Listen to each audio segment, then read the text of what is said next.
সূর্যমণ্ডলী, আজকে আমরা এসেছি বিখ্যাত সেই কামারচর কলেজে। সেই কামারচর কলেজ যেটা কি কয় মানে শিরপুরে সবাই সে নাম শুনে। আজকে আমরাও নাম শুনেছি অনেকবার, কিন্তু আজকে আমাদের প্রথম আগমন। আপনারা একটু চারিদিকে আপনারা দেখতে পারেন যে কামারচর কলেজের যে প্লেগ্রাউন্ড, সেই গ্রাউন্ডের ভিতরে রয়েছে অনেকগুলো লাল মরিচ।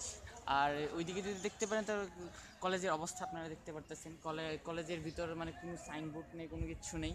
তবে কি করে এটা বিখ্যাত হতে পারে আমি ভেবে পাচ্ছি না। তো প্রিয় বন্ধুরা, একটু আরেকটু যদি এদিকে আসেন তাহলে আমরা দেখতে পাচ্ছি যে অনেকগুলো ছেলে পেলে কিছুটা বাইরে ঘোরাঘুরি করছে। তারপরে হচ্ছে গ্রাউন্ডের অবস্থা খুবই বাজেহাল। এখন আমরা একটা গোপন তথ্যের মাধ্যমে জানতে পেরেছি যে কামারচর কলেজের অধ্যক্ষ এখনও আসেনি, কিন্তু সময় হয়ে গেছে। তো এখন প্রায় সাড়ে 11টা বাজে, কিন্তু তার উপস্থিত হওয়ার কথা সকালবেলার সময়, কিন্তু এখনও তিনি নেন। তো আপনারা দেখতে পাচ্ছেন এখন কামারচর কলেজের অবস্থা। এখন শিক্ষকরা সবাই ক্লাসে চলে যাচ্ছেন এবং সঙ্গে সঙ্গে ছাত্রছাত্রীরা তো এখন থেকে ক্লাস শুরু হয়ে যাচ্ছে। আগে আমাদের ক্যামেরা দেখে তারা এখন চলে যাচ্ছেন। আসলে সবাইকে আমরা দেখে ভয় পাই। ধন্যবাদ সকালকে।